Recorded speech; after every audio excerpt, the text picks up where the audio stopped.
Have you ever wondered what happened to Middle-earth after the ring was destroyed, and the great evil of Sauron was finally vanquished?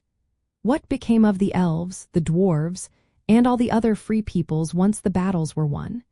It is a fascinating question that points to a monumental shift in the very fabric of the world. The phrase Ascendancy of Men means that humanity became the predominant power and stewards of Middle-earth following the defeat of Sauron at the end of the Third Age.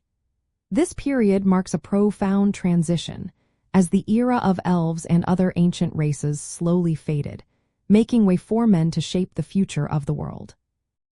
This shift happened for several key reasons, deeply rooted in the lore.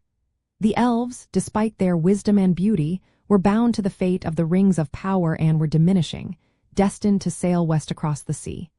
Their time in Middle-earth was drawing to a close. Similarly, the dwarves, though resilient, largely focused on their own subterranean realms and crafts, their wider influence receding. The defeat of the Dark Lord Sauron removed the primary external threat that had always loomed large, often requiring the intervention of the older races. With this ultimate evil gone, the path was cleared for men, with their unique qualities of adaptability, resilience, and growth, to take on the responsibility of guiding Middle-earth into a new era. This was always part of the grand design, a destiny woven into the very nature of humanity. For the inhabitants of Middle-earth, this meant the re-establishment of powerful human kingdoms, most notably the reunited kingdom of Arnor and Gondor under the legendary King Elessar, also known as Aragorn. It signified a period where the focus of history, culture, and governance would increasingly center on the deeds and decisions of human leaders and societies. While other races would still exist, their presence would become more localized or diminished, and the broader narrative of the world would be penned by the hands of men, charting their own course and building their own empires.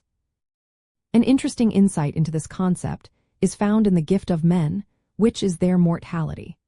While often perceived as a curse, this limited lifespan is actually presented as a unique strength, allowing men to move beyond the cycles of the world and explore new destinies without the weariness that affected the immortal elves. This perspective highlights a deeper philosophical reason why men were destined to inherit Middle-earth, granting them a dynamic and ever-evolving future. This pivotal change truly signifies the closing of one grand chapter and the opening of an entirely new one. Ultimately, the Ascendancy of Men represents a fundamental turning point in the history of Middle-earth, a testament to the enduring spirit of humanity and their eventual role as the primary architects of the world's future. It is about humanity stepping up to lead and shape their own destiny, free from the shadow of ancient evils and the guidance of the elder races, ushering in an age of their own making.